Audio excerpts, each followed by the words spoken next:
Nasceu em Vila do Conde, a 29 de novembro de 1951. É licenciado em Medicina pela Universidade do Porto e desde 2005 que assumiu a direção do IPO do Porto. José Maria Laranja Pontes é nosso convidado especial desta semana no Bom Dia. Muito bom dia. Obrigado por estares connosco. Bom dia. Já cá esteve neste programa e da última vez que o entrevistei falávamos da questão da crise e da gestão do IPO no Porto e falávamos dos cortes orçamentais. Estava satisfeito com a gestão do IPO na altura, mas temia que a situação se alterasse caso o número de doentes aumentasse. Como é que está a gestão? Está equilibrada no IPO? Em termos de acesso e de procura, quer dizer, o número de doentes está mais ou menos estabilizado. Nos últimos 3 anos, a estabilização à volta entre os 11.000 e os 10.500 novos doentes por ano está estabilizada. No princípio deste ano também está dentro da mesma linha. E os cortes orçamentais, já estão a sentir esse problema? Bem, os cortes orçamentais, como é evidente, provavelmente irão afetar, pelo menos na parte do desenvolvimento e do investimento que nós estávamos a fazer, que tínhamos feito nos últimos anos do IPO. Essa parte, como é evidente, tem de parar, porque os recursos financeiros não são os mesmos. Em termos de funcionamento da sua atividade normal, até agora não posso garantir absolutamente que nenhum medicamento nem nenhum doente deixou de ser tratado com o melhor do estado da arte em função dos recursos financeiros que temos recebido. Ainda assim, um dos grandes problemas nos IPOs continuam a ser as listas de espera. De acordo com números do Tribunal de Contas, o IPO de Porto é o que apresenta melhores índices quando comparado com Lisboa e Coimbra, mas apenas para doentes no grau máximo de prioridade, nos 100%. O IPO de Porto já está a trabalhar para melhorar esses tempos médios de espera? Olha, todos estes relatórios, estas coisas têm uma grande desvantagem. É o tempo. O tempo corre sobre eles e quando são às vezes divulgados perderam completamente a oportunidade. É o caso disto, quer dizer, nós não podemos falar quando chegam cá fora já estão desatualizados, é isso? Quando chegam aos meios de comunicação, um relatório sobre 2008 a 2010 foi há 2 anos. Neste momento, como vocês têm apresentado muitas vezes as questões da lista de espera, pois é um dos assuntos absolutamente transparentes. Está nos portais da saúde as listas de espera do acesso das consultas, das cirurgias. Felizmente, o IPO, neste momento nós temos provavelmente 2 semanas, o máximo. Temos 2 semanas para a maioria das patologias. 2 semanas. Isto é aquilo que é recomendável em qualquer sítio do mundo, privado ou público, porque operar no dia seguinte só casos urgentes, ou no mesmo dia, isso é uma coisa. Agora, a maior parte das situações, por exemplo, de cancro, tem que ser devidamente estudadas, devidamente ponderadas, tem de ser decidido por uma consulta multidisciplinar, e isso não se faz em 2 dias ou 3. Neste momento, nós, no IPO, porque já há vários meses, há 2 ou 3 meses saiu uma coisa sobre isto das listas de espera, e nós o IPO de Porto até somos os líderes. Nós somos, a nível nacional, os que têm a mediana e a média menor.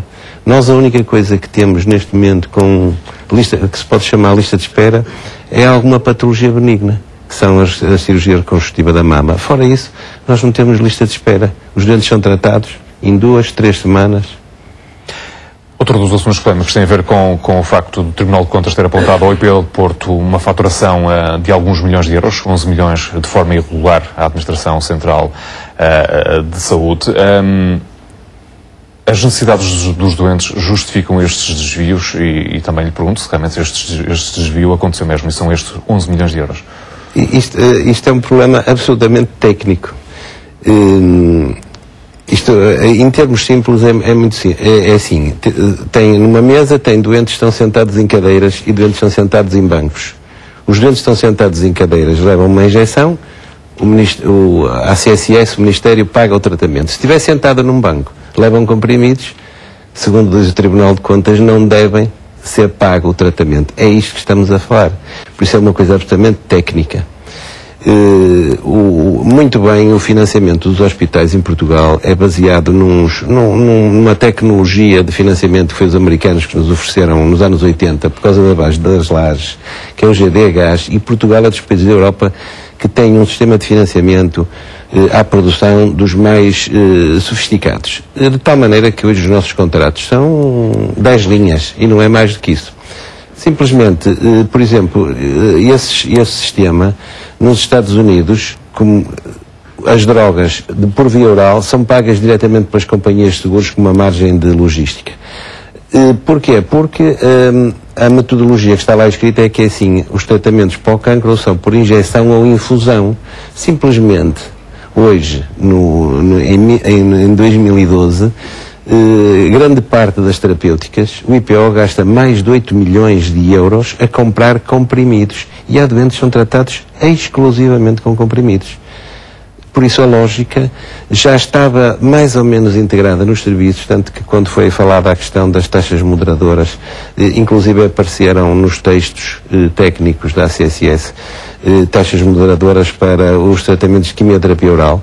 Isso estava perfeitamente já na terminologia do financiamento.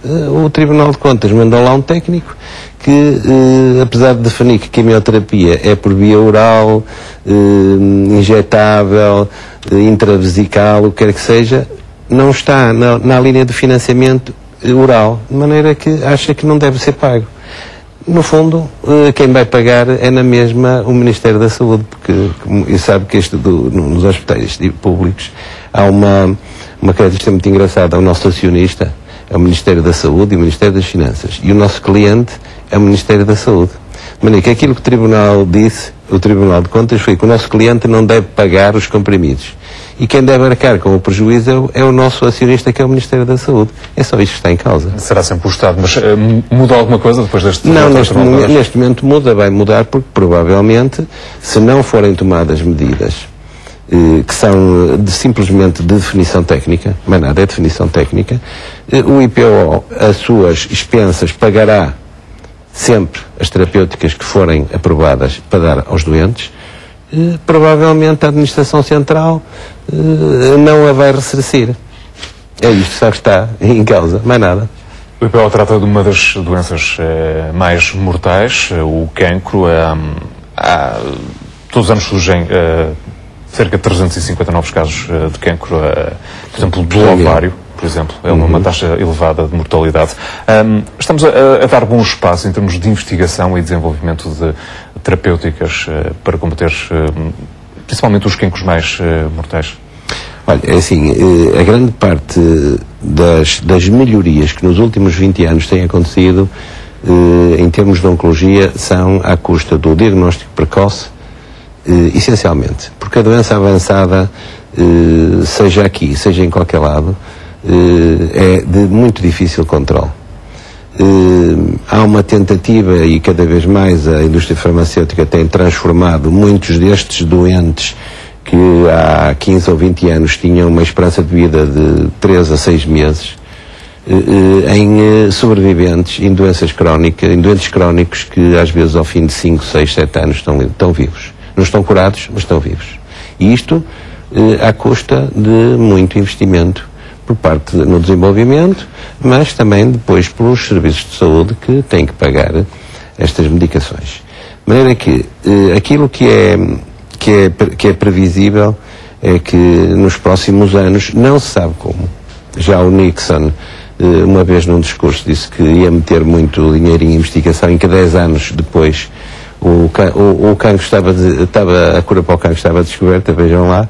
Por isso, já onde ele vai aí há 60 anos, não se sabe quando, mas estamos no bom caminho. Cada vez sabe mais sobre o cancro, porque enquanto não souber qual é a gênese, não se consegue encontrar as terapêuticas. O que posso garantir é neste momento, no que diz respeito ao IPO e na maioria dos hospitais, os tratamentos são eficazes, estão alinhados com os melhores centros europeus e mundiais. Nós temos taxas de sobrevivência absolutamente equivalentes. É evidente que há tumores mais difíceis de tratar e há tumores mais fáceis. Há muitos que dependem absolutamente do diagnóstico precoce, que é o caso da mama, do cólon, do colo do útero, e nisso estamos a fazer o nosso papel com rastreios. Há outros que são silenciosos e quando aparecem, se tivermos sorte, conseguimos contê-los. Mas há outros que infelizmente quando aparecem estão muito... E a verdade é que as pessoas também já estão muito mais informadas do que estavam. Sr. Doutor, pedimos aos nossos convidados para fazerem um comentário da atualidade e eu começaria com a questão nacional e vamos ver um clipe com essas imagens, com aquilo que marcou esta semana a nível nacional. Esta semana